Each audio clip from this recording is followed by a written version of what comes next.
प्रार्थना करेंगे।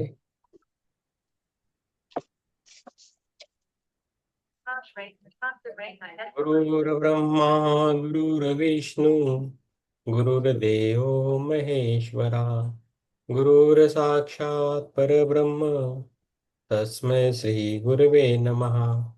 ओम शांति शांति।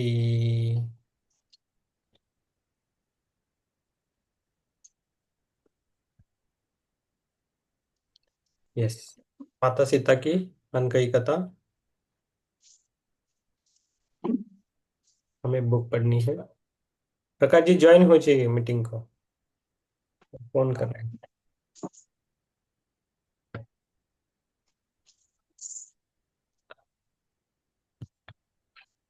ठीक है, तो पेज नंबर हम आ गए हैं 343 तक। चालू करके देता हूँ। सोमा की आंखें बंद थी और वो चुप हो गई थी। उसका वक्तव्य समाप्त हो गया था। लगता था एक लंबे समय तक उस अंधेरे कमरे में पूर्ण मौन था। कब शाम से गहरी रात हो गई थी पता नहीं चला। अचानक मध्यम रोशनी जल गई। मैंने अपनी आंखें खोली और चारों तरफ देखा तो पाया कुटिया तपस्या से भरी थी। कुछ खड़े, कुछ बैठे, कुछ खिड़कियों में से झांकते, वे सब सोमा से श्री राम और माता सीता की कहानी एक बार फिर सुनने आ गए थे। अचानक सोमा ने अपनी आंखें खोली और खुशी और आश्चर्य से बोली, तो तुम इतने समय के बाद आज आई हो। मैंने मुड़कर देखा कि वह किससे बात कर रही थी। एक तपस्वी द्वार पर खड़े थे। वह झुककर भीतर आए, जिससे उनका लंबा व्यक्तित्व दरवाजे में समा जाए। उनका स्वरूप असामान्य था, जो बाकी सभी से भिन्न था। वह पर्याप्त रोशनी भी नहीं थी जिससे उसकी पर्याप्त झलक दिख जा सकती, किंतु ऐसा लगता था कि वह कोई है जिसका वह भली भांति परिचित थी। मुझे क्षमा करना, मैं बहुत दूर था। मैंने प्रभु राम और माता सीता का नाम सुना, इसलिए चला आया और मैं तुम्हारे अतिथियों के लिए कुछ फल ले आया हूँ। कमरे में अन्य तपस्वी में उनके लिए रास्ता छोड़ दिया जिससे वे सोमा के समीप जा सके। इसके बाद एक एक करके सभी ने महान श्रद्धा के साथ उनके चरण स्पर्श किए। उन्होंने फल की टोकरी सोमा के समक्ष रख दी। उसने उठने का प्रयास किया किंतु उन्होंने कहा, आप बैठे रहिए, मैं आपको ये देने आया था। सोमा अपनी घुटनों के बल बैठकर उनके चरणों में झुक गई और बोली, आपके दर्शन ही मेरे लिए पर्याप्त है। वो मुस्कुराए और जिस तीव्रता से आए उसी वेग से बाहर निकल गए और अंधेरे में गायब हो गए। ये कौन है? हनुमान जी है। हनुमान जी ने, सीता माता ने बोला था कि इन सोमा जी का ख्याल रखने के लिए, तो हनुमान जी थे। यस। यस, ये कौन पड़ेगा? यस। यस, पढ़िए आप।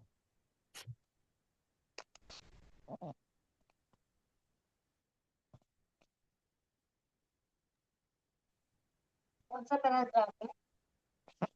यस। हेलो, 344 है। यस, ये पैराग्राफ कौन सा है? हाँ, ये पैराग्राफ 3। सोमा में अब एक महान खुशी स्फुटित हो रही थी। सोमा है मैम, अब आपका आवाज नहीं आ रहा है। महान चित्रा मैम, बस हो रही चित्रा मैम, जी। आपका आवाज नहीं आ रहा है। इंटरनेट थोड़ा चेक कीजिए, तब तक ज्योति मैम पढ़ेगी। हाँ ज्योति मैम। हाँ। जी सर। हाँ पढ़िए।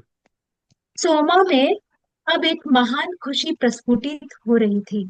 चाहे वह तपस्वी कोई भी हो, उनका बहुत प्रभाव था। सोमा ने सभी को फल बांटे और एक एक करके सभी तपस्वी चले गए। सिर्फ मैं और मेरी माँ रह गए। सोमा को हृदय से आभार व्यक्त कर उनकी हृदय विदारक मार्मिक कथाओं के लिए देखभाल व ध्यान कर रखने के लिए मेरी माँ ने कहा, महारानी सीता और श्री राम की कथा सुनने के बाद अब हम पहले जैसे ना रह पाएंगे। मुझे लगता है मानो अब मैं भी उनसे व्यक्तिगत रूप से परिचित हूँ, वे जैसे वे मेरे भी बहुत प्रिय आत्मजन हो। मेरी माँ का स्वर रुआंसा हो गया था और आंखें नम। वे बहुत खास, प्रिय व आत्मजन ही हैं और वे हम सब की इस प्रकार देखरेख करते हैं। मानो हम उनकी संतान हो, क्योंकि वास्तव में हम हैं। मैं माता और प्रभु राम को अधिक बेहतर तरीके से जान पाई उनके इस भौतिक जगत से प्रस्थान के बाद। प्रस्थान सही शब्द नहीं है, यह सटीक नहीं, क्योंकि वास्तव में वे कभी हमें छोड़कर गए ही नहीं। किंतु हमारी भाषा इतनी सीमित है। माता ने एक बार मुझे कहा था कि शब्द उस तरह से कभी भी व्यक्त नहीं कर सकते जैसे कि हम विचारों या छवियों के माध्यम से स्वयं को व्यक्त कर सकते हैं। अब हम अ, अब हम सिर्फ भाषा में सिकुड़ कर रह गए हैं। वे आज भी इतने सक्रिय हैं जितने पहले थे। जब तक माता भौतिक रूप में मेरे साथ थी, तब मैं उतना ही देख पाती थी, उतना ही जान पाती थी, बस उनको उतना ही समझ पाती थी। अब वे क्या है, यह वास्तविकता मैं देख सकती हूँ। वे दोनों कौन है, क्या है, यह समझ सकती हूँ। और मैं देख सकती हूँ कि इस दुनिया में जो भी घटित हो रहा है, उसमें उनका हाथ है। अपनी बात खत्म करते हुए सोमा की आंखों में एक अनोखी चमक थी, और कभी कभी मैं उनके स्वरूप को वन में चलता हुआ देखती हूँ, उनके स्वरूप की एक झलक। और मैं जानती हूँ वे आकर मुझे याद दिला देती हैं कि वे कहीं गई नहीं हैं, मेरे अंग संग हैं। मेरी माँ ने कहा, मैं यह बात याद रखने की पूरी चेष्टा करूंगी। मैं नहीं जानती कैसे हम तुम्हें छोड़कर जा पाएंगे सोमा, किंतु हमें कल प्रातःकाल भोर की पहली किरण के साथ निकल जाना होगा। हमें लंबी यात्रा तय करनी है, और अनुसुईया के पिता हमारी प्रतीक्षा कर रहे हैं। ये शब्द सुनकर मैं रुक नहीं पाई। माँ, कुछ दिन और ठहर जाओ ना। मुझे दुख है, लेकिन यह संभव नहीं है। लेकिन मैं तैयार नहीं हूँ। मेरी आंखों से आंसू बहने लगे।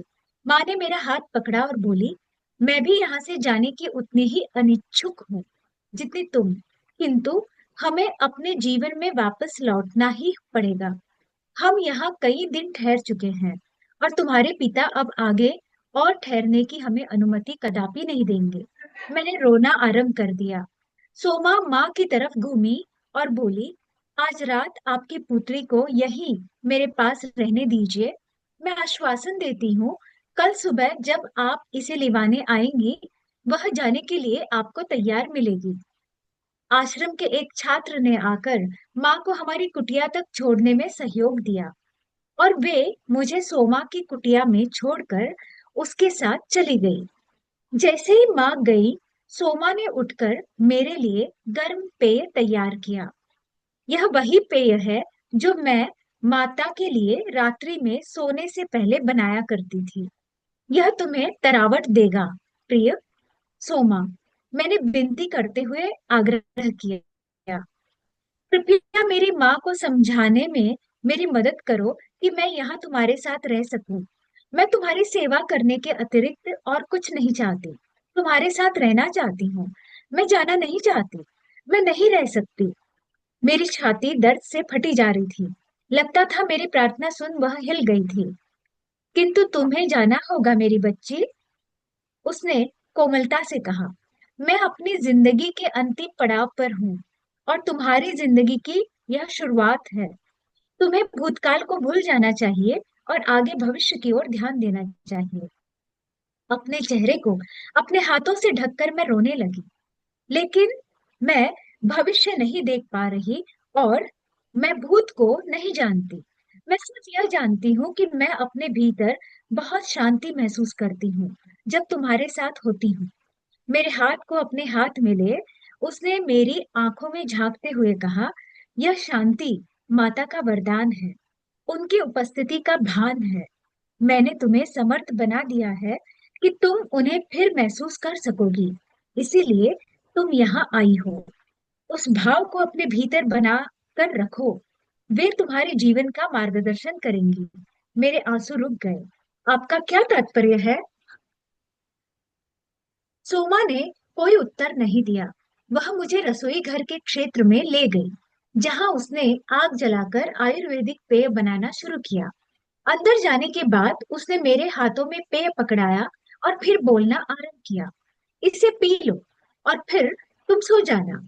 मुझे सावधानी से सुनो, हो सकता है तुम समझ ना पाओ जो मैं कहने जा रही हूँ, किंतु अपने भीतरी मन से तुम जान पाओगी कि यह सत्य है। तुम्हारा पूर्व जन्म मिथिला में हुआ था, महाराज जनक के राज्य में सेविका के रूप में, जहाँ हम दोनों मिलकर कार्य किया करती थी। तुम माता के प्रति बहुत निष्ठावान थी। हम दोनों साथ में अयोध्या आए थे, किंतु माता के वनवास से लौटने तक तुम जीवित ना रही। दूर नजर दौड़ाते हुए उसने अपनी बात जारी रखी। जनक बाबा के दरबार में एक नवयुवक था जो तुमसे विवाह करना चाहता था, किंतु तुम्हारे पिता तुम्हारी शादी के विरुद्ध थे। वे नहीं चाहते थे कि तुम कभी विवाह करो, इसलिए तुमने कभी नहीं किया। यही वजह है तुम्हारे आज भी प्रतिरोध की। कहीं बहुत गहरे तुम्हारे अवचेतन मन पर आज भी यह बात अंकित है कि यदि तुम विवाह करोगी तो तुम्हारा अनिष्ट हो जाएगा। तुम्हारे पिता का यह भय आज भी तुम्हारे डर का विषय है। वह नवयुवक बहुत अच्छा इंसान था और माता को बहुत पसंद था। वह जानवरों की बहुत अच्छी तरह प्रेम से सेवा किया करता। माता ने एक बार कहा था, जिस प्रकार वह जानवरों की देखभाल करता है, कोई नहीं कर सकता। इसके लिए वह उसका आभार मानती थी। उसने अयोध्या में जन्म लिया है और वह ही है जिसे तुम्हारे पिता ने चुना है। जिस उसे स्वीकार कर लो मेरी प्रिय, उसके हृदय में माता के प्रति गहरी आस्था है।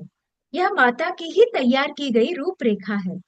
पहली बार जब माता अयोध्या यात्रा जो उन्होंने हनुमान के साथ की थी, वहां से वापस आई थी, तो उन्होंने मुझे कहा था कि मिथिला के कई लोगों ने अयोध्या में जन्म लिया है और वे अभी बाल्यावस्था में हैं। उन्हें माता ने पहचान लिया था। उन्होंने यह नहीं कहा कि तुम मैं जानती हूँ कि यह उनका स्नेह व प्यार ही था जिसने उन्हें मृत्यु के पश्चात अयोध्या में जन्म लेने के लिए आकर्षित किया। उन्होंने कहा, जो आत्माएं मिथिला से आई हैं, वे अपने साथ जनक बाबा के दिए गए नैतिक मूल्यों व संस्कारों को भी इस राज्य में लाई हैं, जो अब बहुत शक्तिशाली व महान महत्वपूर्ण राष्ट्र के रूप में उभर रहा है। यह भविष्य के लिए है और माता की इच्छा अनुसार हो रहा है। हम इस तथ्य की विराटता से अपरिचित हैं, किंतु यह भरोसा कर सकते हैं कि यह सर्वोपरि कल्याण के लिए है। मैं उसकी तरफ शून्य भाव से देख रही थी। मुझे ऐसी मैं जी सर। आपका हो गया मैम, थैंक यू। जी सर। जी सर, धन्यवाद सर। चित्रा मैम, आप प्लीज। हाँ जी, मेरी आवाज आ रही है ना अब? आ रही, आ रही, आ रही। मैं उसकी तरफ शून्य भाव से देख रही थी। मुझे ऐसी कोई भी स्मृति नहीं थी। चिंता ना करो, यदि तुम्हें यह सब याद नहीं, इसका भी कोई कारण है। भूतकाल में लिप्त रहना अच्छा नहीं, किंतु वर्तमान जीवन में क्या असर देता है, यह महत्वपूर्ण है। तुम्हें आगे कई अचरज करने वाली चीजें मिलेंगी। बस माता से जितना संभव हो उतना जुड़ी रहो।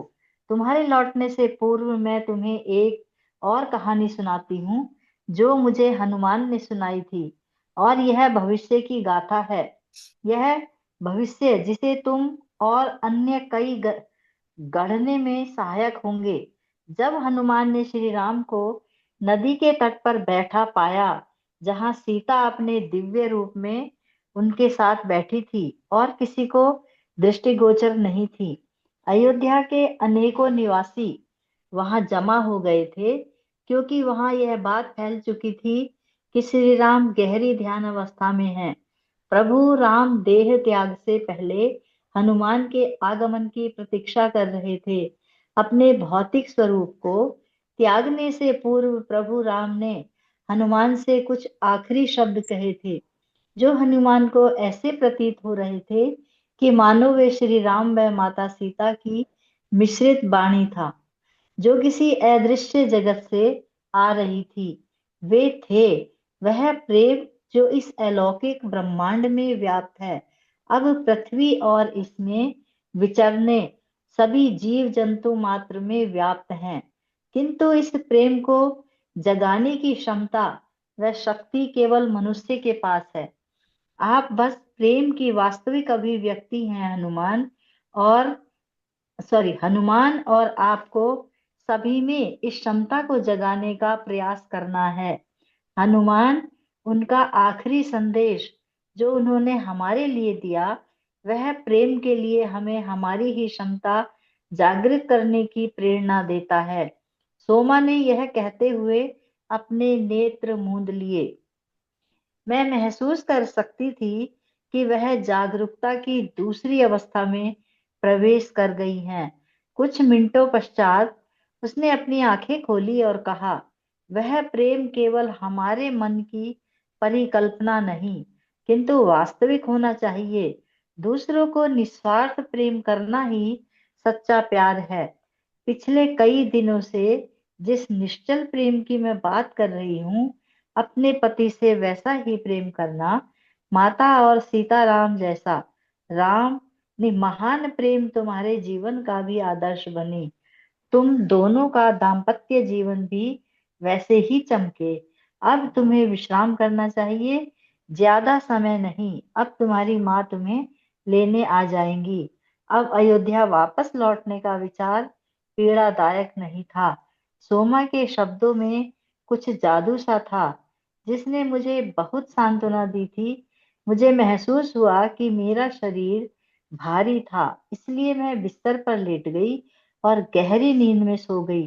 अर्धरात्रि के मध्य किसी अनजान प्रकाशहीन जगह, जो आंतरिक और बाह्य दुनिया के बीच कहीं थी, जहां कहीं से अंदरूनी रोशनी प्रस्फुटित हो रही थी, मैंने एक शानदार अनूठा प्रकाश देखा जो सूरज की रोशनी से अलग गुणवत्ता का था, जिसमें उससे भी अधिक नूर था।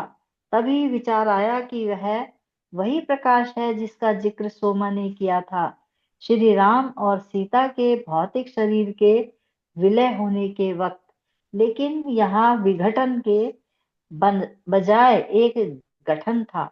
उस प्रकाश से श्री राम के शरीर का गठन हो गया, जिसमें से असीम प्रेम की दिव्य ऊर्जा उत्सर्जित हो रही थी, और उनके स्वरूप से माता का शरीर उभर कर बाहर आया।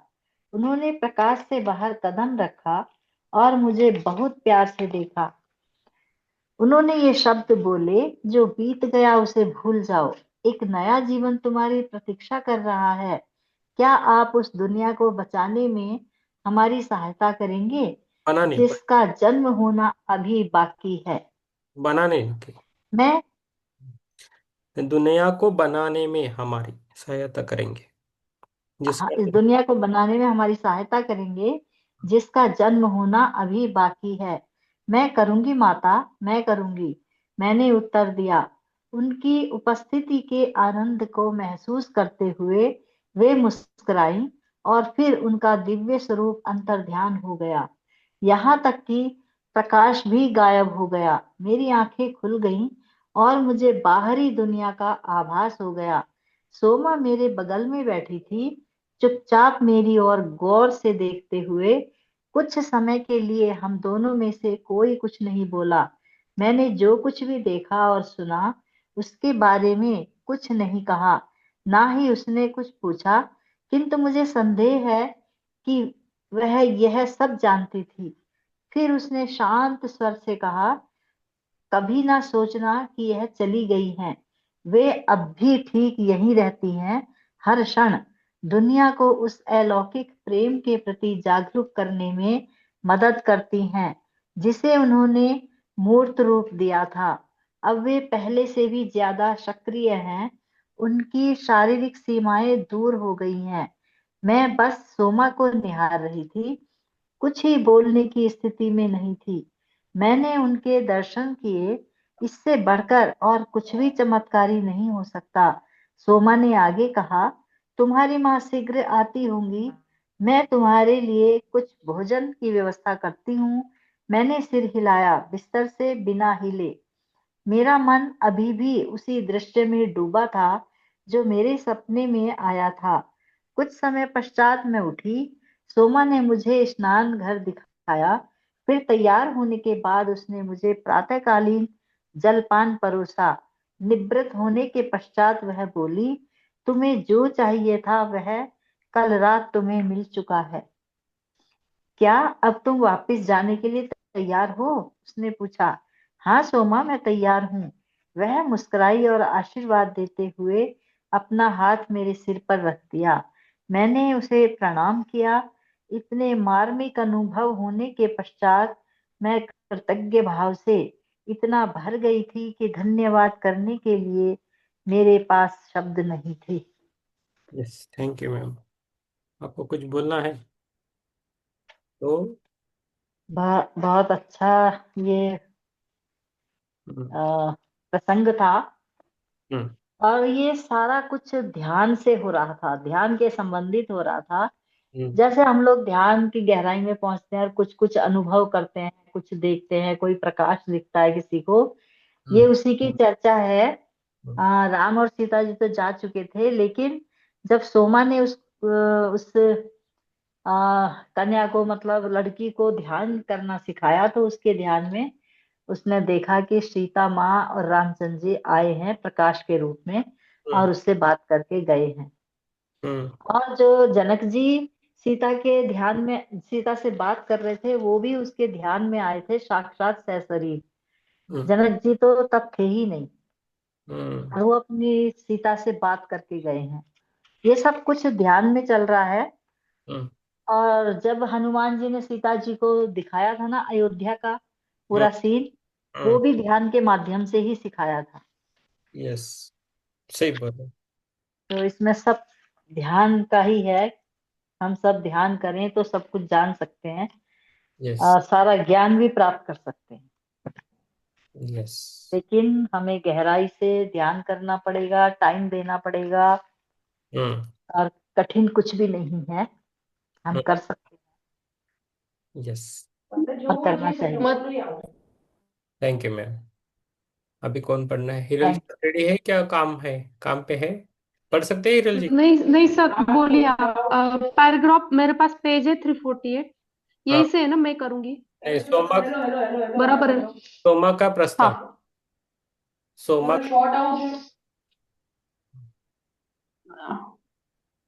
सोमा का बेटा है क्या आपका? ओके। आपकी आवाज का आपकी आवाज नहीं आ रही है नहीं नहीं, आपकी आवाज कब आ रही है? मैम। कट आप, रही है। आपकी भी कट रही हाँ, देखो अभी आ रही है। है। मैं थोड़ी देर के बाद पढ़िए हिरल। ठीक है, ठीक है, थोड़ी देर के बाद पढ़िए आप। पुष्पलता जी। हाँ जी हिरल। सर। हाँ। हाँ, हिरल जी, आप थोड़ी। हाँ जी। हाँ, पुष्पलता जी पढ़ सकते हैं क्या? तबीयत ठीक नहीं है? सर देख लीजिए, नहीं पढ़ रही नहीं, हूँ। ठीक है तब मैं। हाँ। पढ़ूं सर? हाँ, पढ़िए सोमा का प्रस्थान। हाँ जी। एक पेज पढ़िए बस। ओके। कई घंटों के लंबे व लगातार सफर के पश्चात माँ और मैं विश्राम और जलपान के लिए गए। मैं रथ से उतरकर पास के एक पेड़ के पास जाकर उसके तले बैठ गई। यात्रा आरंभ होने से अब तक मुश्किल से हमारी कोई बातचीत हुई थी। माँ भी मेरे पास बैठ गई और फल आदि खाने के लिए देने लगी, किंतु मैंने मना कर दिया कि मुझे भूख नहीं है। जैसे कि हम आश्रम से दूर चले आए थे, किंतु मेरा मन अपवाहित हो गया और मेरी पुरानी याददाश्त वापस आ गई। जब मैं बाल्यावस्था में श्री राम के सम्मुख खड़ी थी, मेरा उनके चेहरे को अपलक देखना, उनकी प्यारी मुस्कान और करुणामयी आंखें, उनका मेरी और स्नेह से देखना, सभी कुछ मुझे स्मरण हो उठा। दैवीय स्थिरता लिए उनके काले गहरे नेत्र जो बचपन से मेरे साथ थे, फिर चाहे वह काली रात का डर हो या जीवन की कोई भी कठिन घड़ी। मैंने और कुछ भी स्मरण करना चाहा, किंतु न कर पाई। बस जो मुझे याद आया वह उनकी निगाहें और मुस्कुराहट थी। सोमा से मिलने के बाद और उसकी कहानियां सुनने के बाद अचानक यह स्मृतियां व्यक्तिगत रूप से उभर आई थी। मैंने श्री राम को देखा था। उन्होंने अपने हाथों से मेरा नन्हा सा चेहरा थामा था और मेरी आंखों में झांका। उन्होंने मुझसे बात भी की थी। हमारे बीच एक बंधन बन गया था जो शाश्वत होगा। मैंने स्मृति को धारण किया। अचानक मैंने अपना सिर उठाकर माँ से पूछा, क्या आपको वह दिन याद है जब मैं बच्ची थी और महाराज श्री राम हमारे घर आए थे? बेशक, उन्होंने मुस्कुराकर कहा। मैं कैसे भूल सकती हूँ। उन्होंने मेरे विषय में कुछ शब्द कहे थे। क्या नहीं कहे थे? उन्होंने हामी भरी।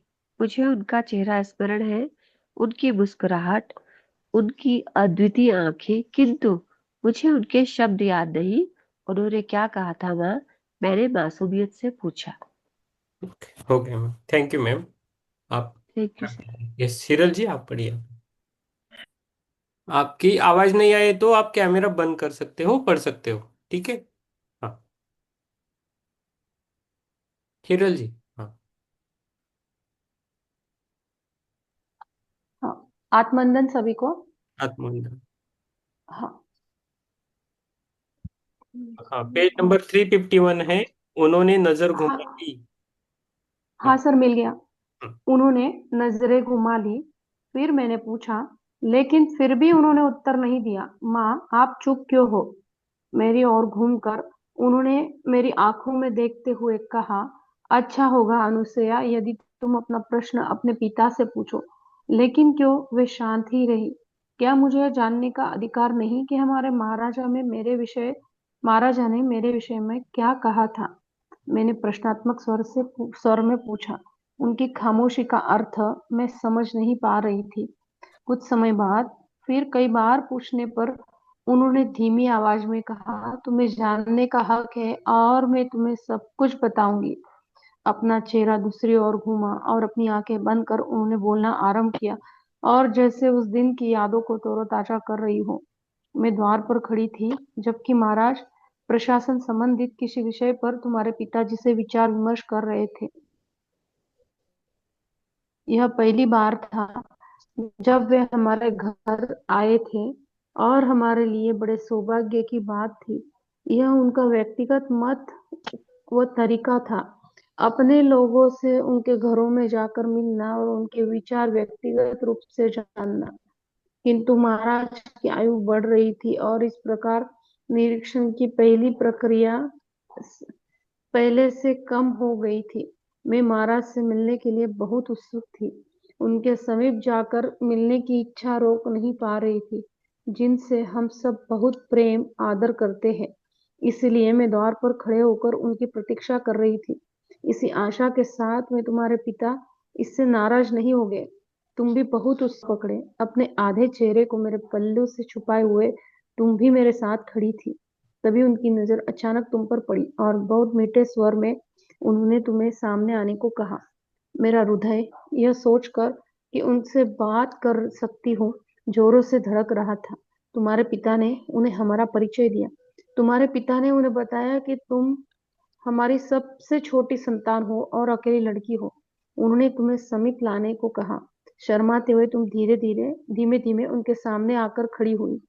तुम्हारे पिता ने उन्हें बताया, जब तुम छोटी थी और हम जब भी महल के सामने से गुजरते थे, तुम महल की ओर संकेत कर पुकारने लगती थी, माता।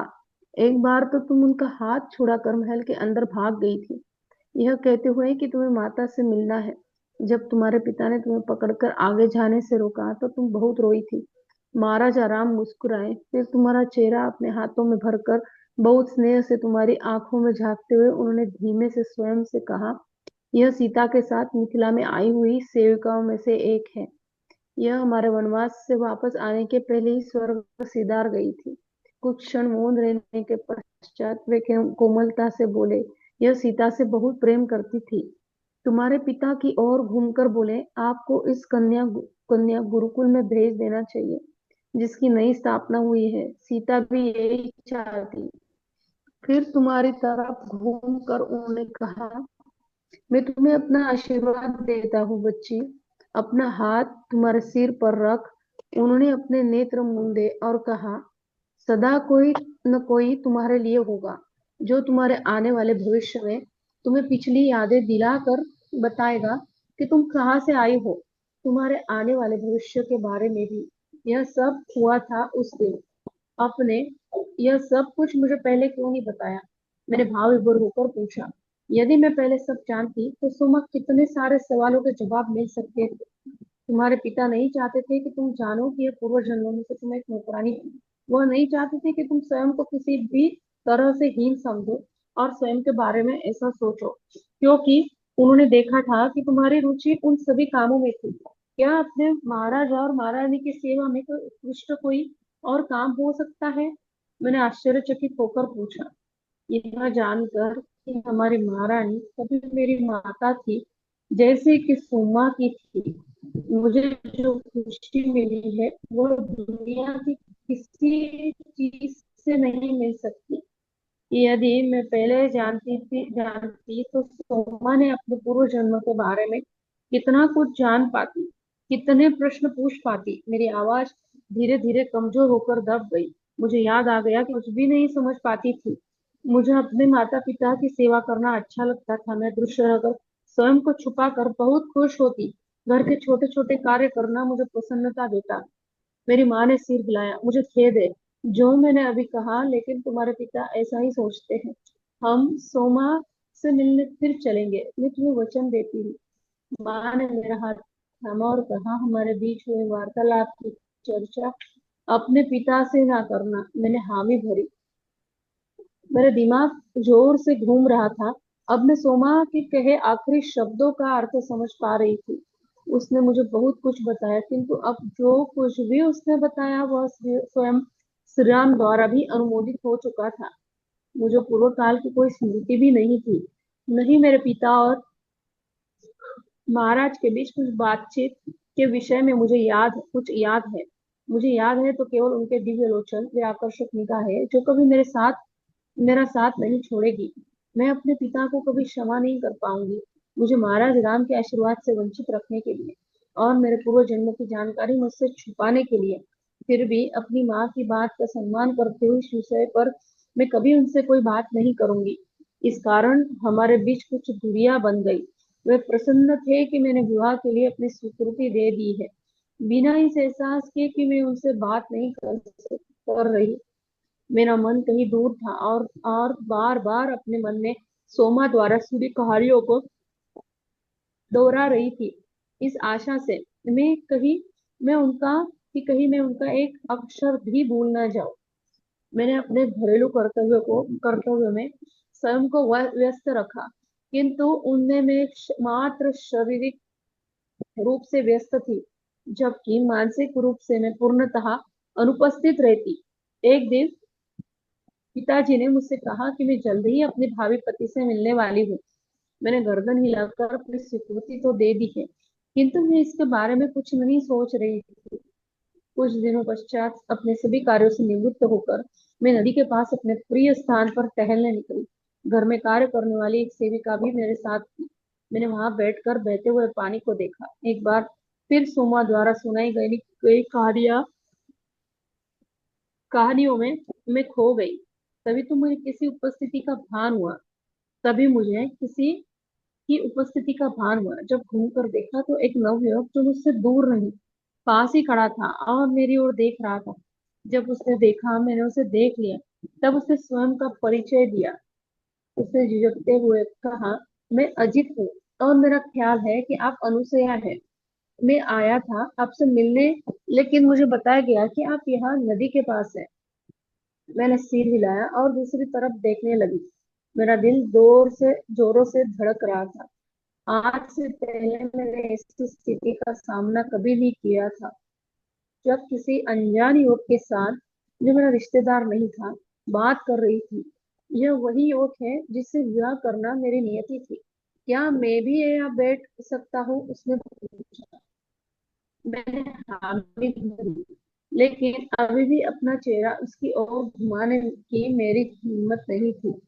आपको मेरा पसंदीदा स्थान मिल गया है, उसने कहा। मैं अक्सर नदी किनारे बैठ आत्मनिरीक्षण करता हूँ। मैंने कोई जवाब नहीं दिया। उसने बातचीत करना जारी रखा। उसके स्वर भी लड़खड़ा रहे थे। मुझे उनके लिए बुरा लग रहा था। मैं बोलना चाहती थी, पर मानो मेरी जुबान पर ताले पड़ गए हो। मैं कोई उत्तर नहीं दे पा रही थी। कुछ समय तक बोलकर वह भी मौन हो गए।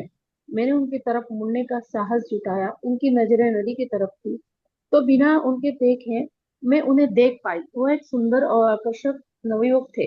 कुछ भी असाधारण नहीं, किंतु आकर्षक नाक नक्शा, चेहरे पर मोह, करुणा भाव था जो मुझे प्रभावित कर रहा था।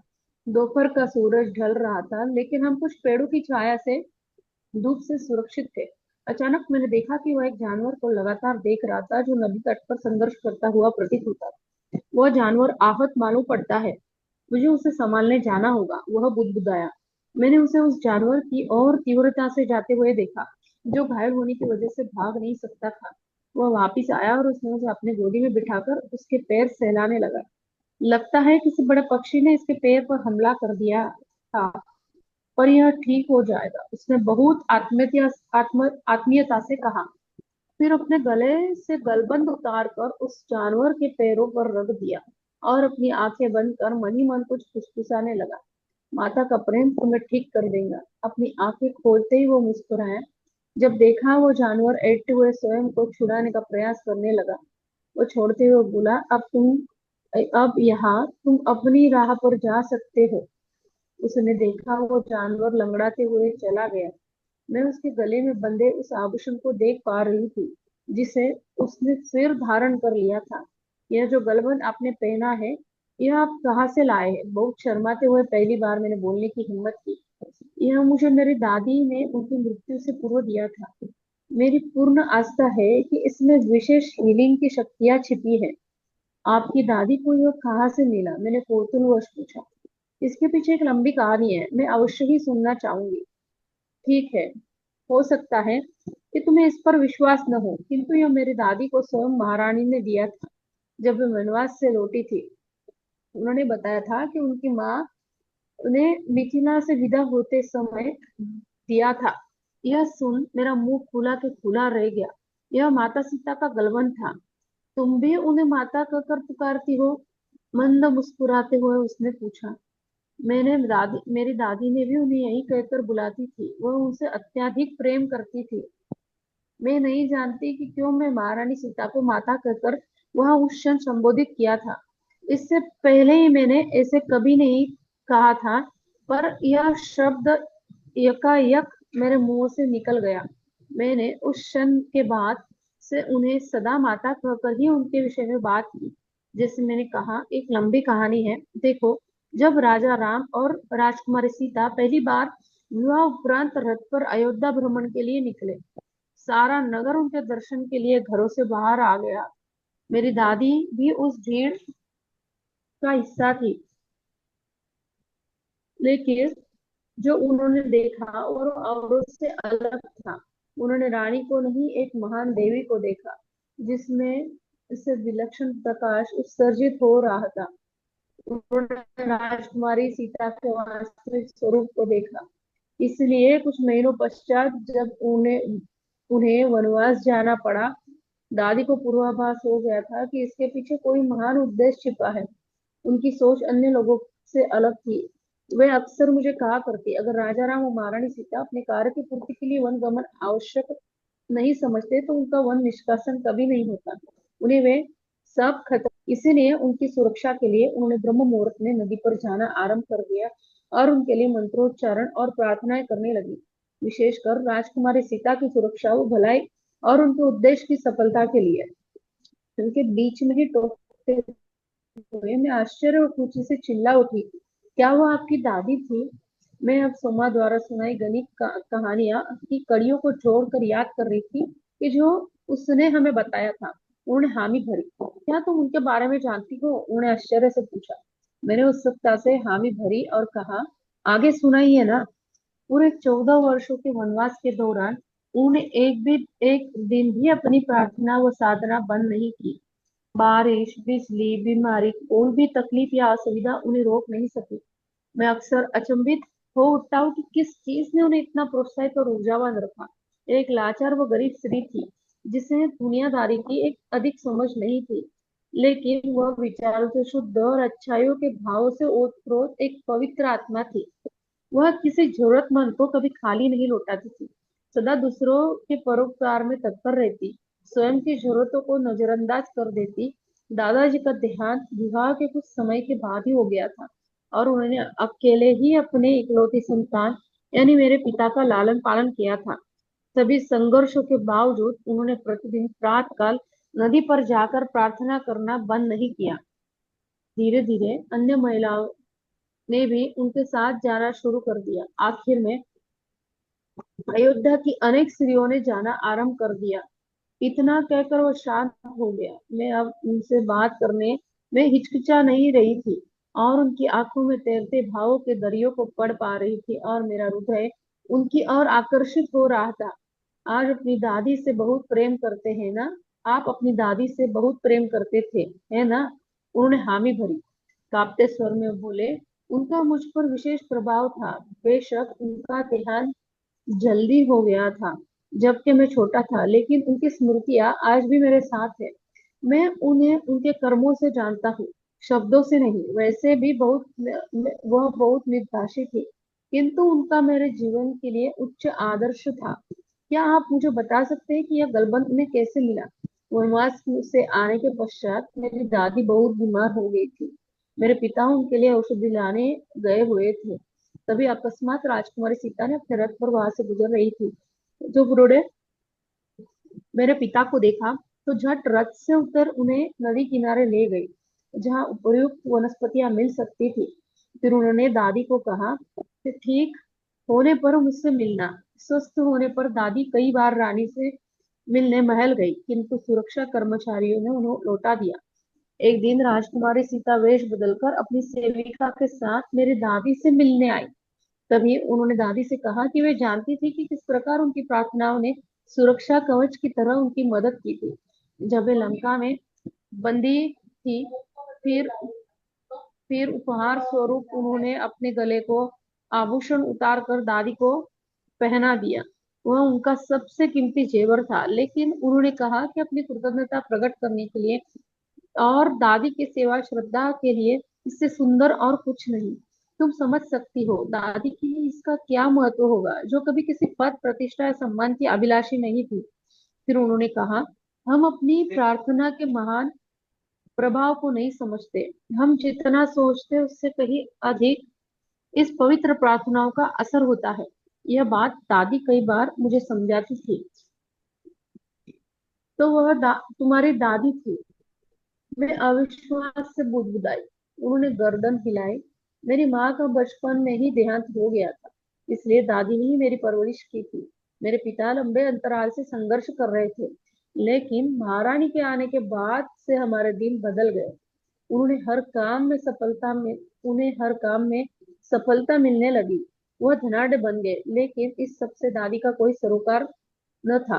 उन्होंने अपने जीवन में कोई फेर बदल नहीं किया। मेरे पिता ने दूसरी शादी कर ली और हम बड़े घर में आ गए, लेकिन दादी घर बदलने को राजी नहीं हुई। वे कहती थी कि वह भी हमारी महारानी के जैसा ही सीधा साधा जीवन जीना चाहती है। मुझ पर भरोसा नहीं हो रहा था जो मैं सुन रही थी। कुछ पल के लिए हम दोनों शांत हो गए। अब मैं उनके साथ सहज थी, जैसे मानो हम पुराने दोस्त थे, और इसलिए चुप्पी भी पहले की तरह अजीब नहीं लग रही थी। मैं शब्दों के बीच की खामोशी का भी आनंद ले रही थी, वह चुप्पी जो हमारे बीच आ गई थी। सोमा के आखिरी शब्द मेरे कानों में गूंज रहे थे और मैंने पूछा, क्या आप जानवरों को पसंद करते हैं? उनका पूरा चेहरा प्रसन्नता से चमक उठा और उत्सुकता से वे बोले, पसंद शब्द बहुत न्यून है। यदि मेरा बस चले तो मैं अपना सारा वक्त उनके साथ ही बिताऊं, उनकी देखभाल करने में। किंतु मेरे लिए कुछ और ही इरादे हैं। उसने आह भरते हुए कहा। सोमा की आवाज फिर मेरे कानों में घंटी बजाने लगी और संकेत देने लगी कि जिस व्यक्ति से मेरा विवाह होना निश्चित है, वह महाराज जनक के राजभवन में जानवरों की देखरेख करता था और वह मुझसे विवाह करना चाहता था, किंतु मेरे पिता की आज्ञा कभी नहीं देते। बस इस जन्म में मेरे पिता ही उसके साथ मेरे विवाह का आयोजन कर रहे थे। है ना कितना अजीब, मैंने सोचा। जो उस जन्म में हासिल नहीं हुआ, उस जिंदगी में अपने आप आ रहा था। वह क्या है जो तुमसे तुम्हारे पिता चाहते हैं? यह कि मैं प्रशासन में आ जाऊं। यदि हमारे पिता ने सुनिश्चित किया है कि वह नहीं जो मैं चाहता हूँ, बल्कि वह मुझे करना पड़ेगा। फिर माता के शब्द मेरे सामने तैरने लगे। एक नए समाज के निर्माण का कार्य होना है, शायद वह आज से बेहतर होगा।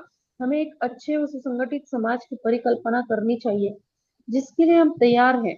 मैंने मुस्कुराते हुए जवाब दिया। फिर आगे मैंने कहा, मुझे पूर्ण विश्वास है आपको मुझे दादी माँ की और भी अनेक कहानियां सुनानी अभी बाकी होगी, जो माता के जीवन पर आधारित है। वह हंसने लगे। मेरे पास अनेकों कहानियां हैं, तुम उसे अच्छे समय में अवश्य सुनोगी। मेरी ओर देखते हुए वह बोले, मुझे लगता है तुम्हारे दिल में भी माता के लिए विशेष प्रेम है।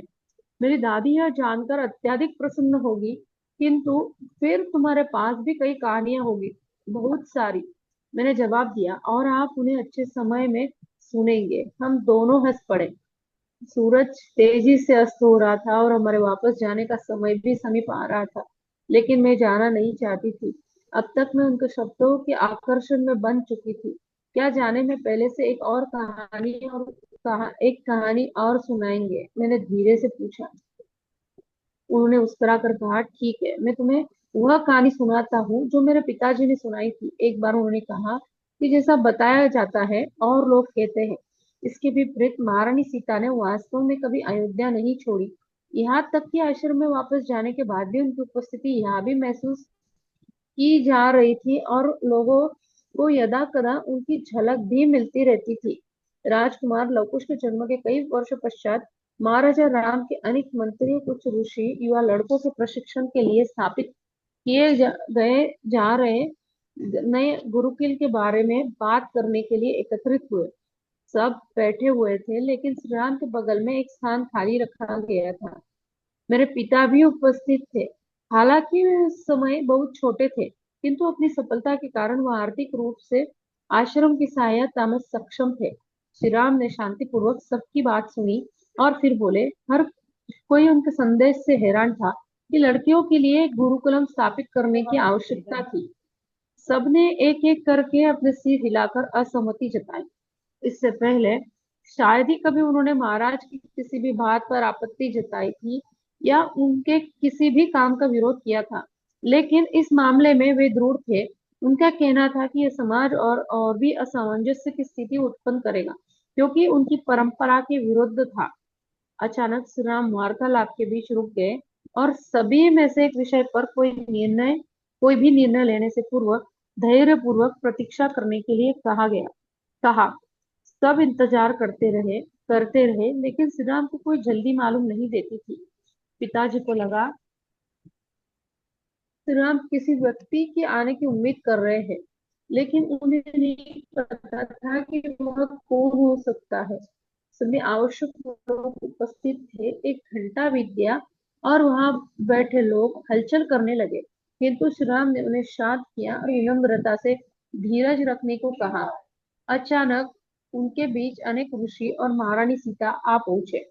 पूरी तरह से शाही वस्त्रों और अलंकारों से सुसज्जित, उन्होंने उपस्थित लोगों को मधुर मुस्कान से अभिवादन किया और श्री राम के बगल वाली जगह पर अपना स्थान ग्रहण किया और बोली, महाराज ने उन्हें और अन्य ऋषियों को स्वयं आकर समझाने के लिए कहा कि क्यों कन्याओं के लिए गुरुकुल की आवश्यकता है। उन्होंने पहले ऋषियों को up,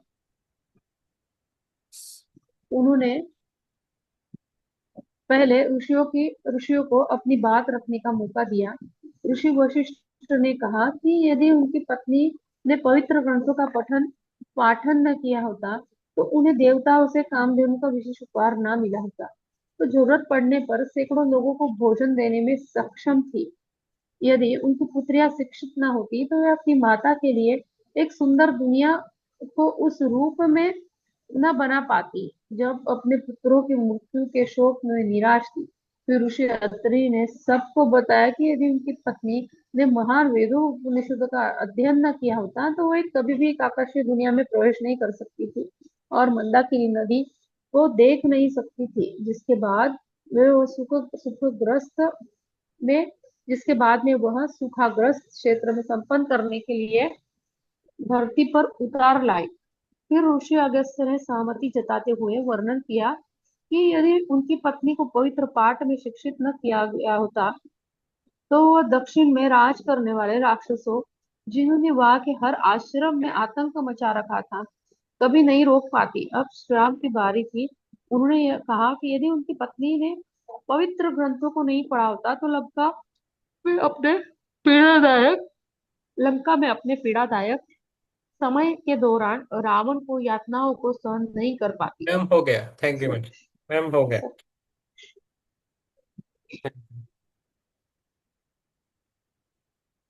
yes. Thank you sir. Yes, thank you. Thank you सभी को। सब सुन रहे हैं, बहुत अच्छा है।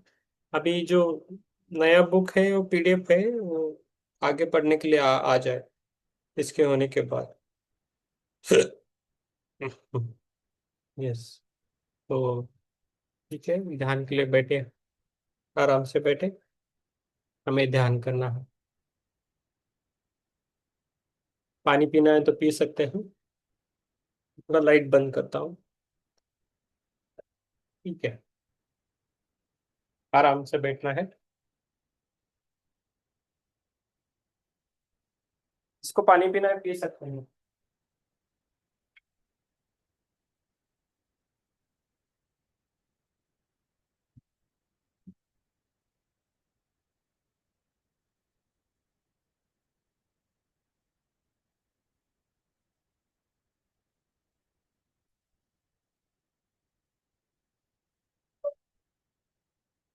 आराम से बैठना है।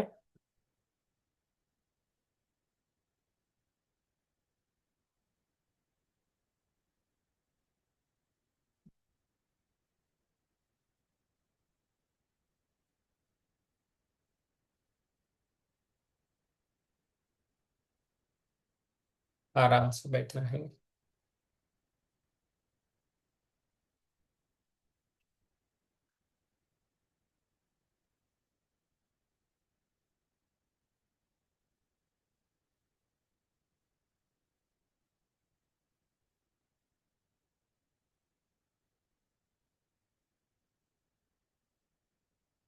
प्रकाश जी, जब वाचन चलता है तो आप सुनिए, एक चित्त होके आपको सुनना है, नहीं तो आपको एनर्जी नहीं मिलेगी।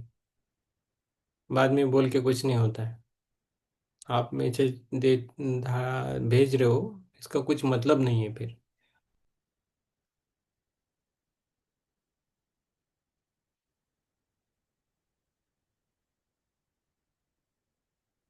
प्रकाश जी को मोबाइल उपवास करना चाहिए, एक दिन का, हफ्ते में मोबाइल पकड़ना नहीं हाथ में।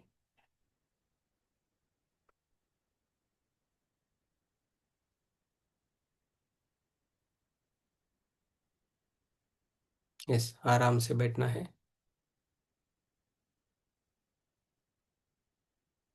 और जो भी है, अपना कैमरा ऑन रखे, आपके लिए अच्छा रहेगा। हमारा रिक्वेस्ट है, कैमरा ऑन रखे, आपका ध्यान अच्छा हो जाएगा, आपको अच्छी एनर्जी मिलेगी। यस, किरण जी, दीपा जी, यस, प्रकाश जी।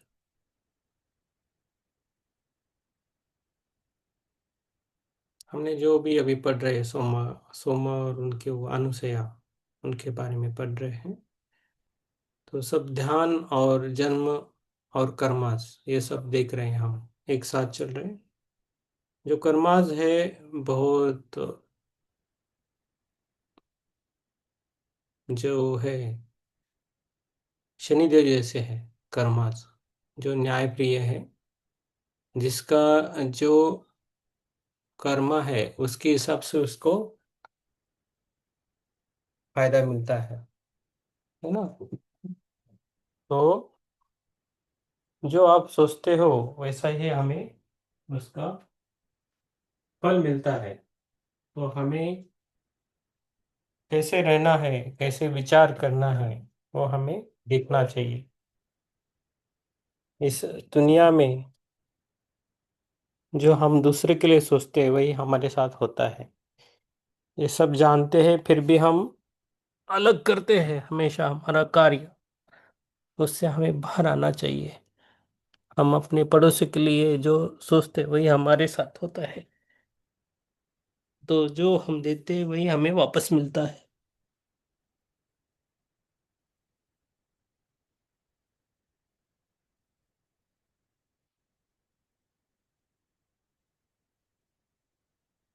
तो इसलिए हमेशा हम दूसरे के लिए अच्छा सोचे, अच्छा बोले, और इस पृथ्वी को, इस यूनिवर्स को सरेंडर होना है। जिसको जो कर्माज है उसे तो भोगना पड़ता है। तो भोगना नहीं है तो अच्छा ध्यान करना चाहिए, फोकस देना चाहिए सब चीज़ों पे। जो चल रहा है उसके साथ प्रेजेंट में रहना चाहिए।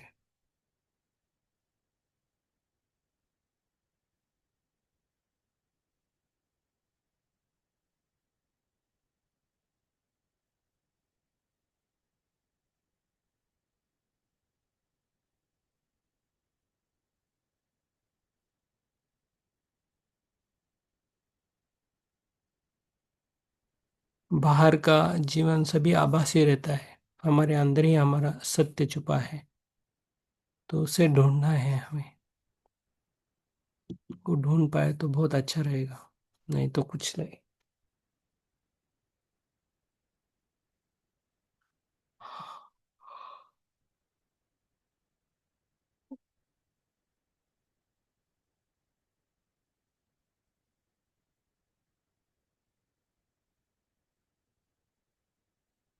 इस आध्यात्मिक जीवन में ध्यान से आगे जाता है, ना उम्र से। जन्म जन्म का ध्यान कर्म आज आपके साथ रहता है, तभी आप ध्यान में आते हो। नहीं तो ध्यान में बैठ के भी ध्यान नहीं लगता, दूर भागते हैं। और कोई इधर किसी को एनर्जी देने के लिए नहीं आया है, खुद को जानने के लिए आया है। अपने आप एनर्जी मिलती है। दूसरों पर ज़्यादा डिपेंड नहीं होना है हमें।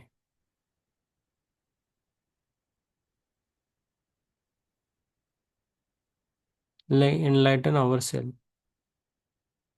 खुद का प्रकाश खुद को ही देखना है, ना दूसरे को। इस धरती पर हम बहुत छोटे हैं। जो हम काम कर रहे हैं उससे बड़े बड़े काम पृथ्वी पर होते हैं, पृथ्वी के बाहर भी होते हैं।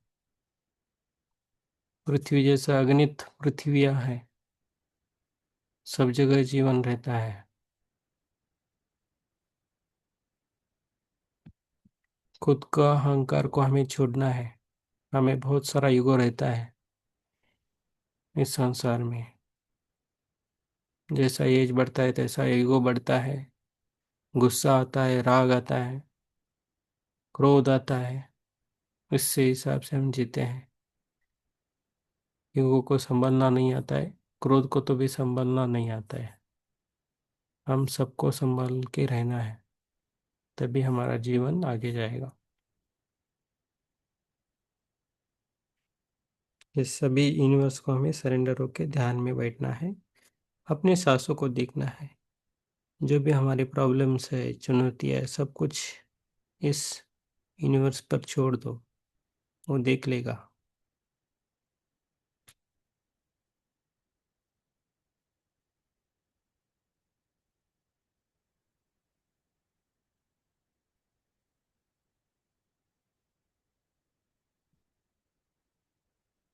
बैठिए।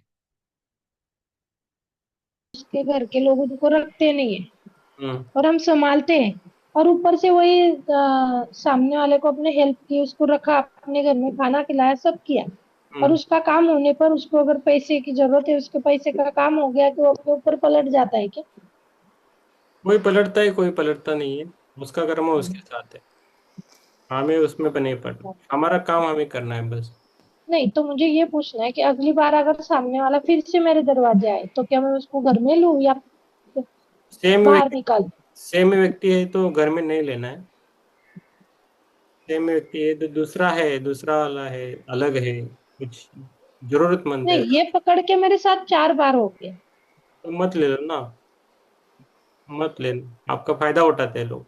इस दुनिया में फायदा उठाने वाले बहुत लोग रहते हैं, हाँ। यूज करते हैं, यूज, उसको बोलता है यूज करना, उनको हाँ, लोग। पर मैं कैसे, मेरे को ऐसे लगता है कि नहीं, उसको कोई नहीं है, वो रास्ते पे इधर उधर बैठेंगे, इधर खाएंगे, बाहर किसके पास मांगेगा, क्या करेंगे, तो नहीं अपन उसको हेल्प करते, और उसको वो हेल्प की कोई यही नहीं, वो ऊपर से अपने ऊपर सब बरसाव करके जाते हैं।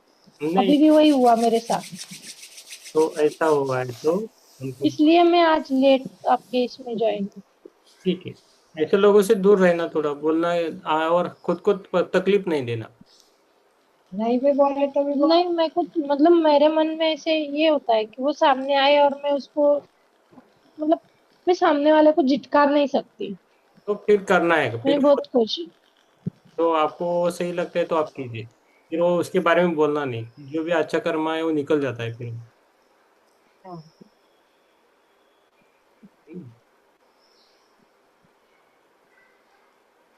बस। प्रकाश जी, बोलिए, थोड़ा कैमरे के सामने आइए। प्रकाश जी का एक बार प्रॉब्लम देखेंगे, क्या प्रॉब्लम है। सर लेटा हुआ आत्मोन्नयन। आत्मवंदन, और बीच आप ये सीतायन चल रहा था, मैसेज क्यों भेज रहे थे। सर वो लिंक ओपन नहीं हो रही थी, नहीं फिर उसका, लास्ट में पुराना वाला कल वाला से ओपन किया। हाँ कल में भी होता है, थोड़ा ट्राई करने का, लेकिन जो सेशन के टाइम आप मोबाइल देखते रहते हैं, आपको नहीं ना फिर एक, वन ज- वीक में एक बार मोबाइल सुबह रात को बंद करना, एक दिन का उपवास करना है। सुना, मैं सुन रहा हूँ। सुन रहा है ना, करना है, जी, सुन के नहीं चलेगा। धन्यवाद। हाँ धन्यवाद नहीं, आप पर गुस्सा आना नहीं चाहिए, ऐसा आप काम मत कीजिए कुछ भी, है ना। इधर इधर मुझे कुछ एज का कुछ प्रॉब्लम नहीं है, इधर सब एज, फोन में जेंट लेडीज सब कुछ छोड़ के इधर आना है और बैठना है ध्यान के लिए, तभी आपको उसका फायदा मिलेगा। आपका एज है, मैं बड़ा हूँ, मैं बड़ी हूँ, ये इधर नहीं चलेगा, ईगो आता है फिर, ईगो को छोड़ के आना है, खुद को छोड़ के इधर सोल बन के आना है बस, तभी आपको कुछ ज्ञान मिलेगा।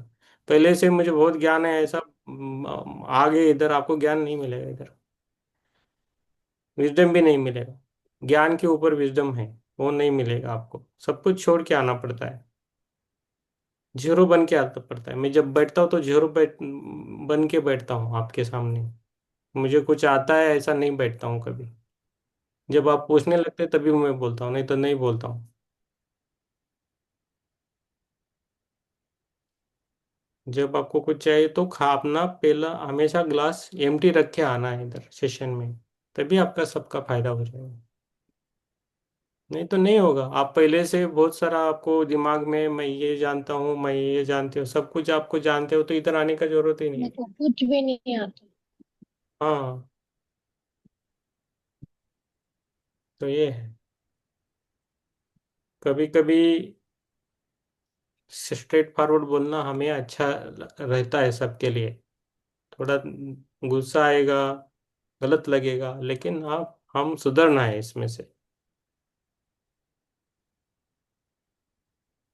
इधर कभी भी आए तो ड्रेस अच्छा पहन के रखना है, ऐसे भी नहीं बैठना है। जेंट्स को तो इधर बनियान में भी नहीं बैठना है, शर्ट चाहिए ना तो टी शर्ट तो डाल के बैठना है। कैमरा भी ओपन करते वक्त देखना है हमने ड्रेस डाला है कि नहीं, कपड़े डाला है कि नहीं, इधर सभी लेडीज रहता है, समझ में आना चाहिए, नहीं तो ओपन ही नहीं करना।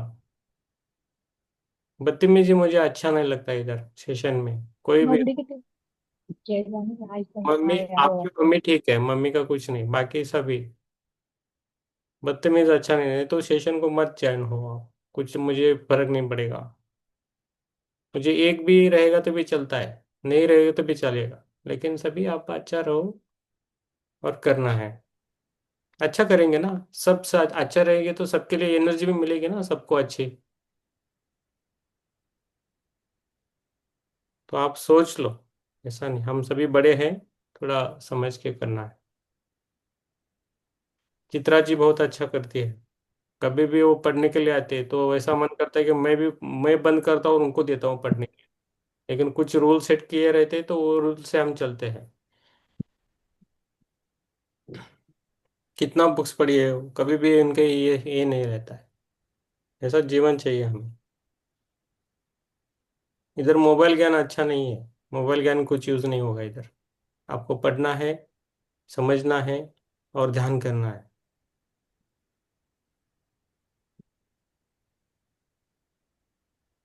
आराम से रहिए, ध्यान कीजिए और एनर्जी पाइए। एक के कारण सभी का ध्यान भी नहीं होता है कभी कभी। ऐसा मत कीजिए। हमें दूसरों के लिए अच्छा सोचेंगे तो भी हमारा अच्छा हो जाएगा। वो है। ठीक है। चलो आपको ऐसे जाता हमको, हाँ। आपको ऐसा आता। मम्मी क्या बोल रही किरण? कुछ नहीं, मैंने जो बोला ना उसका हाँ। वही बोलना है कि इतना करने के बाद भी अपने को कुछ मतलब ये नहीं रहता। कुछ चाहिए आप तो नहीं सामने वाले से, पर उसके अच्छा ये अच्छा ही भी नहीं मिलती अपने को ऐसा। आप करो अच्छा ही, लेकिन खुद का आप नुकसान मत कीजिए, ठीक है? नुकसान आपका आप रोज काम करते हो, सब कुछ करते हो, तो आप नुकसान मत कीजिए। ऐसा है। Thank you. आज मैं अपने ध्यान का अनुभव बता रही हूँ। बोलिए। जैसे ही मैं गहरे ध्यान में पहुंची, मुझे झटके लग रहे, जैसे कोई धक्का देके इधर गिरा रहा है। हम्म। कई बार गिरने से बच गई मैं आज। हम्म। यस, नहीं झटके आते तो अच्छी बात है मैम। और हाँ आप जी। तो, हाँ, आपको भी कुछ परेशानी है तो मुझे बोलिए 1 to 1 में। ओके। आप चुप मत बैठिए। Thank you. यस। और सर मुझे और कुछ बोलना है। हाँ बोलिए बोलिए मैम। मैंने अपने जिस दिन लेट ये लिया ना, उसके पहले दिन लेट सेशन लिया ना, उसके पहले दिन हम्म। मुझे सुबह सुबह 4 बजे एक मतलब ऐसे जीना दिखा है, छोटी सी गली ऐसे। हम्म। उसको उधर से भी मतलब बाहर निकलने के लिए जगह है, नीचे से भी है। और ऐसे बाइक जैसे दिखा, और वो बाइक के आगे एक ये रहता है ना, जैसे हैंडल पे कवर रहता है आगे का, वो दिखा कि किसकी गाड़ी है ऐसे। और उसपे मुझे साईं बाबा की फोटो दिखाई दी, हम्म। मतलब साईं बाबा वाह। दिखाई दी, जैसे फ्रेम लगती है ना अपनी साईं बाबा की, अच्छा। वैसे ही दिखाई दिया। पर मुझे ये उसका कुछ मीनिंग ही नहीं समझ में आ रहा है। मैं हम्म। सिर्फ सुबह मेरे को एकदम नींद से उठ गई ना, अगर मैं जल्दी उठ गई तो मैं ऐसे मन में ही एक तो ओम नमः शिवाय का जप करती हूँ कि मुझे फिर से नींद लग जाए इतने 6 6 बजे तक, ऐसे करके। तो मैं सोए सोए नाम लेते सोती हूँ, तो उस दिन मैं राम राम करते सोई थी। पता नहीं मुझे कब नींद लगी और मुझे वो दर्शन हुए। मैम आप अच्छा है, आप है ना, आप मम्मी पापा को संभालते हो, आपको बहुत अच्छा है। आगे आने वाले दिन बहुत अच्छे आने वाले। मैंने आपको पहली बार भी बोला है। आप अपना मेहनत करते रहो बस, बाकी आप सब छोड़ दो। बहुत आपका अच्छा होने वाला है आगे। ओके। सर जॉब के जगह पर भी बहुत परेशानी हो रही है सर। जो होता है बहुत अच्छे के लिए बहुत होता है। थोड़ा उसमें बहुत परेशान कर रहे हो जॉब के जगह पे भी। जब भी जो आपके उधर है ना, आप उस जगह को, उस लोगों से प्यार करें और धन्यवाद बोले उस जगह को। एक तो उसमें से हमें कुछ सीखना है। हमें क्यों परेशानी हो रही है इसमें से सीखना है। क्या हमें अच्छा कुछ अवसर मिल रहा है क्या, वो देखना है। नहीं, एक्चुअल कैसे है ना, 3 ओनर है मेरे इधर। वो हम्म। तीनों बहुत अलग अलग है। मतलब 3 कंपनी मिलके एक कंपनी हुई है। तो जो एक है वो उसके मतलब उसके तरफ के जो लोग हैं उनको उनके फेवर मतलब उनके फेवर में है। और मेरे इधर का बोलने वाला कोई नहीं है, सिर्फ अपने काम ही करते रहना। वो मारवाड़ी बंदा है तो वो कुछ भी नहीं बोलता। एक लेवा पाटिल है, हाँ। तो वो सिर्फ उनके उनके लोगों को फेवर करता है। और एक है टू मतलब सेंटर का जो है वो उसके उसके आदमियों को बराबर एडजस्ट करवा लेता। मेरी बारी आई कि मेरे बारी में ही प्रॉब्लम आ रहा है। और अगर अपन बोलने गए तो वो बात छोड़ देते और दूसरी बात लगा देते। पेमेंट में भी वैसे ही कर रहे। अगर मैं लेट गई तो मेरा पेमेंट कट होता, पर मैं लेट घर पे आई तो मेरा पेमेंट बढ़ के नहीं मिलता। नहीं आप है ना, दुनियादारी वो हर सीख। एक चीज में मुझे परेशान कर रहे, ऑर्डर लेने में परेशान कर रहे। अभी मैंने कल 40,000 की ऑर्डर ली। मैं कल 7:30 से 8, 8:30 बजे तक के शॉप पे रुकी। हम्म। बराबर।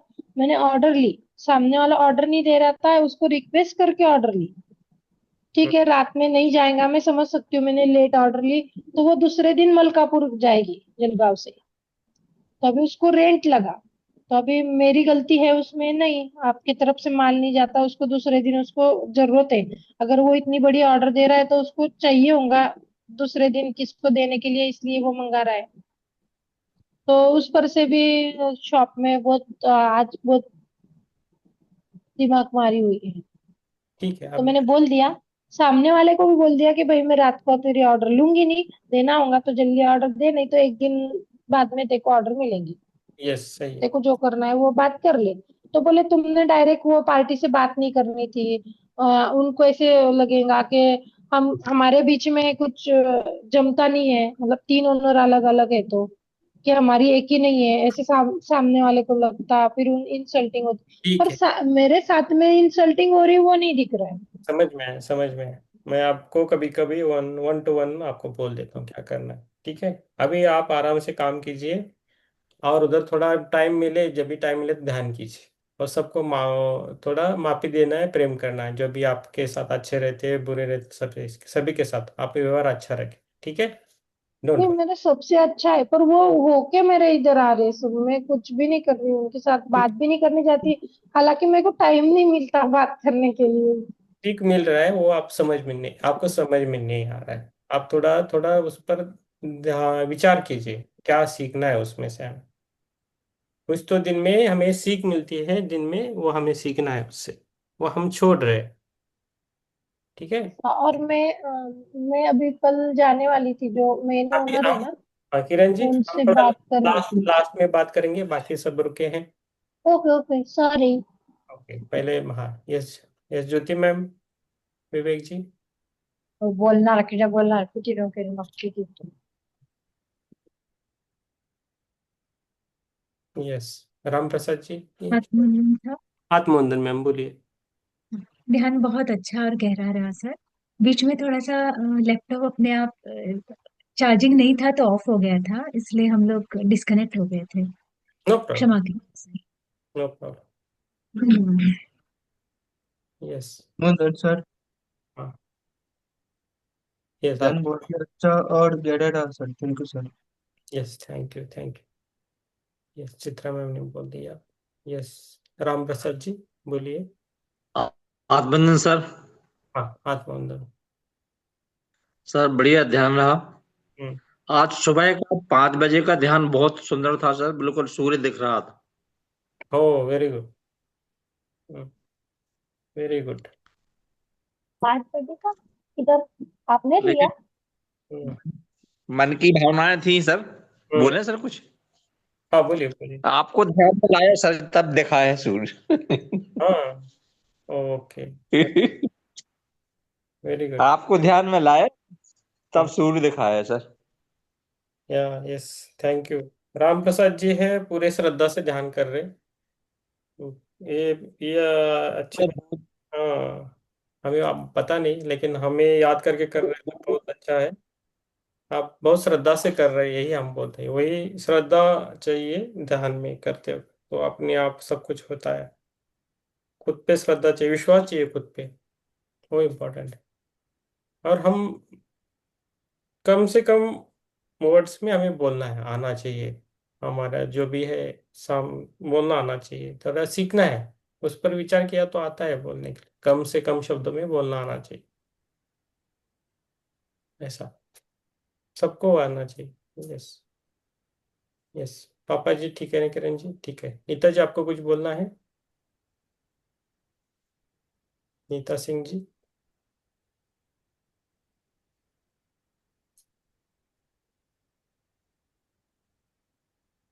मेरी आत्मंत्र। आवाज आ रही है? आ रही है मैम आ रही है। हाँ, मैं तो ग्रुप मेडिटेशन के लिए ही आती हूँ, और ध्यान अच्छा लगता है। हम्म। और ज्यादा से कुछ बोलना नहीं है मुझे, हम्म। बस मेरा एक ही मोटिव रहता है, ध्यान करना। इसी में मैं फोकस करती हूँ और फिर ध्यान अच्छा है। हम्म। हो जाएगा मैम, आपका ध्यान ध्यान के बारे में बोल रहे हैं ना खाली? यस, हो जाएगा मैम। आइए, ध्यान के लिए आइए। यस। नीता जी बहुत मेहनत करती है खुद के लिए, बेटा है उनका, बहुत काम करते, बहुत सारे लोगों से कुछ कुछ हमें सीखना चाहिए। तो यहाँ भी है। तो राम से श्रद्धा सीखिए, नीता जी से हार्ड वर्क सीखिए, चित्रा जी से बुक पढ़ना सीखिए, ऐसा पढ़ते बहुत सारे बुक्स पढ़िए। हिरल जी से घर संभालना कैसा है वो सीख लीजिए, है ना। माधुरी जी भी है, डेली रहते, उनके उनका डिसिप्लिन सीखिए, वो हमेशा रहती है, कुछ बोलेगे नहीं लेकिन डेली रहती है, कभी छूटता नहीं। ज्योति मैम भी है, उनसे भी बहुत कुछ सीखने के लिए है। सब कुछ काम करके भी वो सेशन को आती है, जिम्मेदारी रहती है सब पर। तो हमें एक दूसरे से बहुत कुछ सीखने को मिलता है, सीखना चाहिए, बात भी करना चाहिए। यस, हिरल जी बोलिए भाई। ध्यान बहुत अच्छा रहा, बहुत गहरा था आज का ध्यान। हम्म। और जैसे आप बात करने लगे ना ध्यान में, मैं हम्म। मतलब गई नहीं तब से मेरे को कुछ ना कुछ दिखने लगा, मतलब हम्म। एक अलग मास्टर दिखने लगे, फिर कुछ तीन चार ऐसे झाड़ी पे वो सांप दिखने लगे, कुछ जंगल में होते वैसे। हम्म। फिर आगे जाके ना मुझे धूप दिखाई दी, हम्म। सूर्य प्रकाश आता है एकदम तेज सुबह का, वैसे फिर आगे और कुछ दिखाई दिया, ऐसे तीन चार चीजें, हम्म। मतलब कुछ ना कुछ दिख रहा था। और किसी ने कुछ कहा मेरे को आके, गोविंद जी कौन है मुझे नहीं पता, उन्होंने इतना ही कहा, गोविंद जी चाहते हैं कि कलयुग में नहीं रखना है, क्या रखना है और क्या नहीं वो भी जाने, हम्म। ऐसे कुछ कहा। हम्म। फिर थोड़ा डिस्टर्ब हो गया, आयुष आता है तो कभी कुछ ना कुछ करते रहता है आके, तो डिस्कनेक्ट हो गया मेरा, और मैं ध्यान में थी। फिर बाद में मुझे अंदर से कुछ तो हुआ, यहाँ से पूरा ऐसे बॉडी में, आधे बॉडी तक एकदम, मैं एक्सप्रेस नहीं कर पा रही हूँ क्या हुआ वो। हम्म। और फिर मुझे लगा कि अभी ध्यान हो गया होगा सबका, ऐसे बाहर आना चाहिए। हम्म। हम्म। आप सब कुछ लिख के रखे मैम, आपका एस्ट्रल वर्ड बहुत अच्छा है, मैंने बोला है, आप ध्यान करते रहिए, लिखते रहिए, हो जाएगा। एक कुछ मटका रहता है ना, सुरई रहती है ना, हम्म। जैसे मटका रहता है उसका, वैसे कुछ दिखा, और उसमें से अंदर हम कहीं जा रहे थे, वो पानी कैसे हलचल होती है और कुछ अलग से दिखता है हमें, उस तरह से होता है, और फिर वो विजन्स आने लगते हैं अलग से। आप सब लिख के रखो, आपसे बात करने से ऐसा लगता है कि आप उसका मतलब क्या है, वो क्यों आ रहे हैं, ये ऐसा क्यों है, ऐसा कि ये आप उसके पीछे ज्यादा हो, उसको आप छोड़ दीजिए। जो आता है वो उसको लिखे, बात करिए, लेकिन उसके पीछे मत रहिए। जितना आप पीछे भागोगे उतना वो दूर भागेगा आपसे, ऐसा है। जो आप स्थिर रहोगे तो वो अपने पास ही रहेगा, आपके पास सब दिखेगा, आपको सब समझ में आएगा। सभी को सब कुछ नहीं पता रहता है, ऐसा है। ठीक है, बाकी सब ठीक है। यस। ठीक है, फिर इधर रुकेंगे, लेट हो गया है अभी। हाँ, चलो। यस, किरण जी आपको, सर मुझे कब बताएंगे? आप है ना, आप वो कल से एक नोटबुक लेके जाइए आपके ऑफिस में, और दिन में क्या हुआ उससे क्या सीखना है वो लिखना है। कुछ भी प्रॉब्लम हुआ, कुछ भी अच्छा हुआ, तो उससे आपने क्या सीखा, एक लाइन में लिख सकते हो। हम्म। बाकी सब ठीक है मैम, कुछ तो सीख मिलता है, वो ठीक सीखना है। है, डोंट वरी। चलो। और सभी दिन अच्छे पर नहीं, मेरे साथ ऐसे क्यों होता है? सभी दिन अच्छे नहीं रहते, सभी दिन बुरे नहीं रहते। कभी कभी हम को कुछ सिखाने के लिए आते हैं, कभी कभी हम, अच्छा करके भी कुछ हाथ तो ऐसे नहीं है। आता है, आता है। अच्छा किया तो अच्छा ही होता है। राम प्रसाद जी इधर रिटायर्ड बैठे हैं, उनको पता है हर दिन अच्छा नहीं रहता है, हर दिन बुरा भी नहीं रहता है, सबके दिन आते हैं। कभी बुरा रहता है, कभी अच्छा आता है। मैं बोल रहा हूँ ना, आगे अच्छा आएगा, आपको कुछ मिलने वाला है, इसलिए वो सब परेशानी आ रही है। है ना। हम्म। अपना काम करते रहिए बस, बाकी सब छोड़ दीजिए। बाकी कुछ नहीं आता है हमारे साथ, इसने ये बोला उसने वो बोला, वो सब भूल जाते हैं। हमने काम कैसे किया वही हमें याद रखते हैं हमेशा। देखो राम वही है, बाकी कुछ नहीं। ठीक है, आराम से रहिए, सो जाइए। आपका सबका दिन शुभ मंगल जाए। शुभ हम्म, शुभ रात्रि। शुभ रात्रि सब। शुभ रात्रि। शुभ रात्रि। Good night.